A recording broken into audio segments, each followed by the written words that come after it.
So I am Savannah Washington. I am the founder of Hair and Bonds. We started off in 2019. I would say this thought came from being in the airport, and I saw a little girl, a little black girl that was with a Caucasian family, and I noticed her hair wasn't done, and I noticed other people were staring and kind of snickering. And at first I had the same thought, like, oh man, this little girl's hair is not done. I started to pray about it because I felt like, maybe it's something that I can do instead of being what I would call judgmental in the moment. So I decided that maybe I should figure out a way that I can create a safe space for families who are adopting, fostering, to learn about hair products, to learn about natural hair care and interracial children's hair, the tresses of African American children. So there, I decided to reach out to a friend of mine, and she's become a business partner, Crystal. Told her what my goal was to just create an information session. Crystal is a business owner. She's also a stylist. She has her own salon, and it just made sense for her and I to work together. 2019, we had our first information session, which we invited parents who are foster parents I live in Philadelphia. A lot of people in my community are foster parents of African American children, so we invited them to come out. We had a stylist who was willing to share the technique of dealing with natural hair. There was a live demonstration, so she showed us how to cleanse the hair, condition the hair, detangle the hair, and a simple hairstyle. I was also really focused on providing like a natural hair care package so that when the parents left, they had something to go home with. So we taught them how to use particular styling tools like a wide tooth comb, different types of shampoos and different types of oils. So that's Hair and Bonds in a nutshell.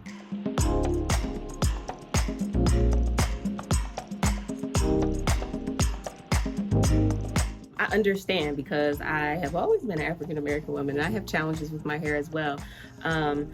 I want to encourage you to find a safe place, a group of people that you can ask questions, and you try new things. There are different hairstyles, stylists, that are around the world that you could reach out to. YouTube is very helpful, and it's my goal that Hair and Bonds could be a resource for parents who are, in a place where they need to learn more information about hair.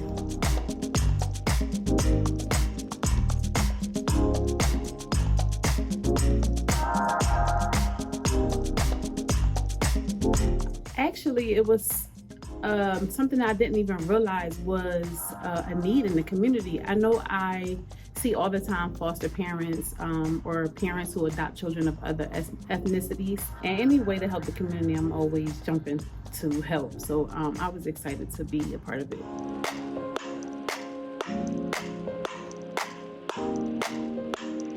The first step would be to be patient, because the detangling process is not fun. It's not fun for the child, and it's not fun for the parent. And it can create trauma. We have instances where mothers are bringing their daughters into the salon. They don't sit still and they don't like the detangling process. And so for our part as the stylist, we can either decline the service to the child or explain to the parent how to go forward, how the detangling process will work. So I would say just be patient, be careful, and just approach the hair with care. Water helps, but it really depends on the texture of the hair. If the hair is kinkier in a way, then water might not help as much as conditioner will. So sometimes we'll tell parents use a detangling agent, wet the hair, spray it down with a detangler, and then slowly section the hair off and detangle from ends to root very slowly and very carefully. This is a wide tooth comb here. You don't want to use anything with skinny teeth or like a rat tooth comb, anything that you would use on silkier hair. You don't want to use that. You want to use a wide tooth comb or a dimming brush. In a dimming brush, the teeth are wider and it allows the detangling for the curls to stay in its pattern with the detangling process. So I would say anything with wide teeth will work. When I was in cosmetology school, they teach you straight, curly, or wavy. The 4C, 3B, 8A and all that stuff. I don't know the terms. I don't know. I don't even subscribe to that. Honestly, I've never even studied the chart because your hair is either curly or straight to me. Sometimes you'll get somebody with a wave pattern, but it doesn't really matter. I think it's more so the density of the hair and how porous the hair is. That's really important. How the product takes to the hair. Some people's hair soak up the product and it always stays dry, and some people's hair have the ability to retain moisture. It just depends on your hair.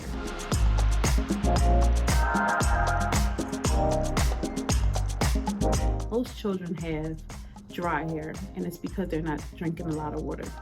Children don't want to drink water. They want to drink juice. So you want something with moisture, something that's going to add moisture to the hair, add shine, and also protect it and add strength. So anything with a water base that has moisture agents and maybe some protein in it for strength. For small children, I would say a silk bonnet because it's easy for them to put on. It's like a hat. When you get into the silk scarves, sometimes they roll off the head. You gotta wrap it and tie it. Sometimes it hurts like where the knot is. So for a child, I would say use a silk bonnet. And then the older they get, once they get to the teenage years and they know how to wrap it themselves with a silk scarf, then I will move into the silk scarves. But a bonnet is perfect for a child.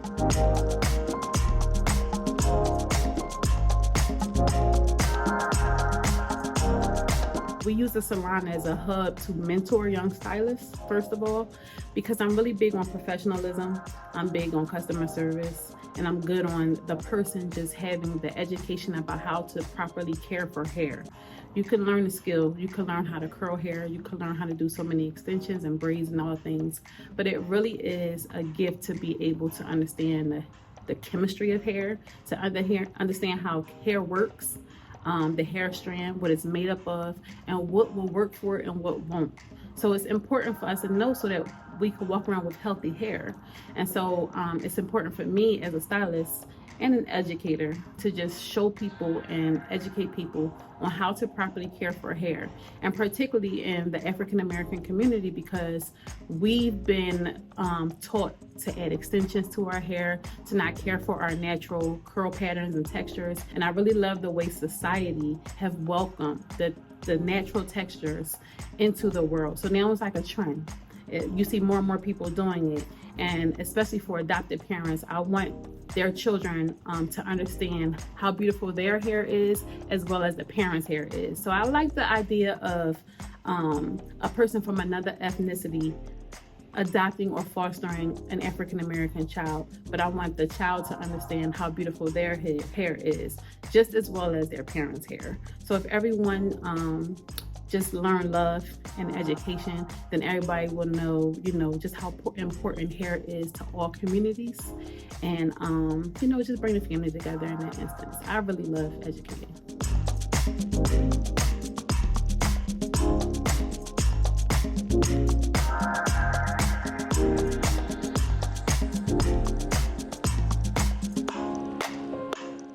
It would depend on the texture of that child's hair, as among other factors also, but for something that's a haircut that's matted, I would say going low would be the perfect match for that, because you don't want to put too much stress on that child's hair. You don't want doing their hair to be traumatizing. You want to make that a smooth transition, as far as their hair being done. You don't want every time you mention, oh, you have to get a haircut, you don't want them to be screaming like, oh my God, I don't want it. And then for the rest of their lives, they don't want to do anything hair care concerned.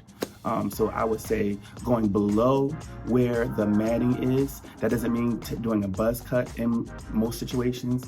Going lower, you can have like an inch of hair still to get the matting out so you can have a fresh canvas to start over on.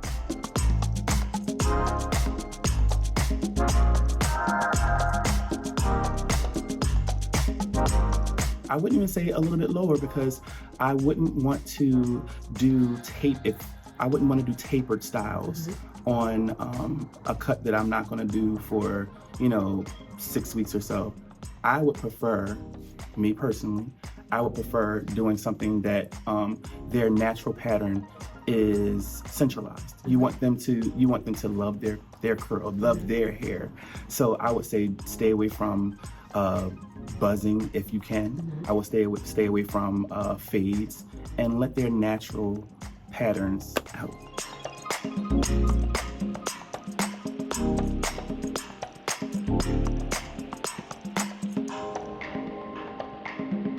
Everyone's hair is different, so it would be a process of finding out what works for that child. I always want to put out products that are, I'm beginning to love vegan products because it's so much healthier for the body, it's healthier for the child. You don't have to worry about, it being toxic to their bodies or any long-term things that would happen with using products with certain chemicals, staying away from alcohol, like products with alcohol in it. I do not like a lot of products with alcohol in it because it dries the hair out, and you do not want to have dry hair.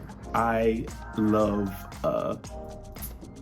it sounds funny, but it's in Target and it's called Uncle Funky's Daughter. It's water-based, it's vegan, it's just wonderful, and it helps to exaggerate curl textures. I love it. So I would always tend to stay to vegan products, all natural products, in my opinion, if at all possible. But everything that is used for children, you want to make sure that it doesn't have long-term effects with chemicals and dryness.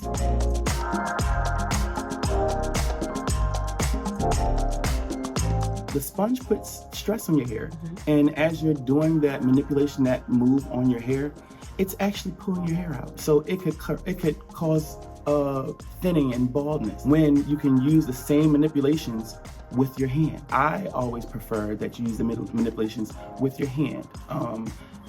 It just becomes complicated when you incorporate a sponge. There's other products that are like the sponge. There's one I saw, it looks like a tennis racket. I would even prefer that better, but not a tennis racket.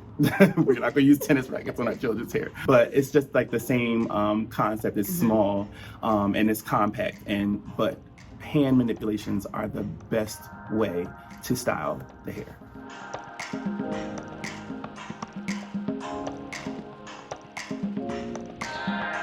There's so many different things, there's so many different textures out here.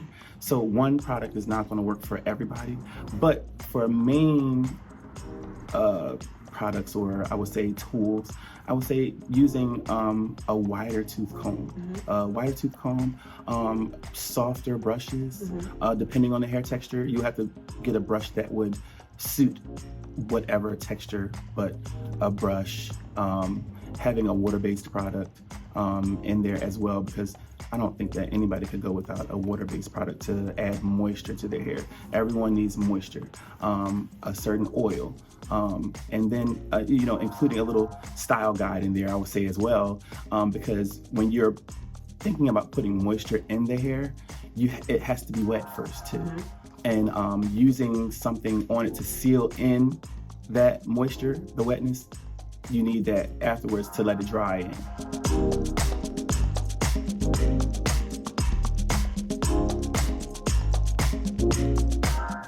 It means to me teaching people to love where they're at. I think a lot of people, especially social media driven, they see certain people and they like, oh, I want to be like them, instead of embracing who they are. So they try to manipulate what they have to someone else's instead of concentrating on them.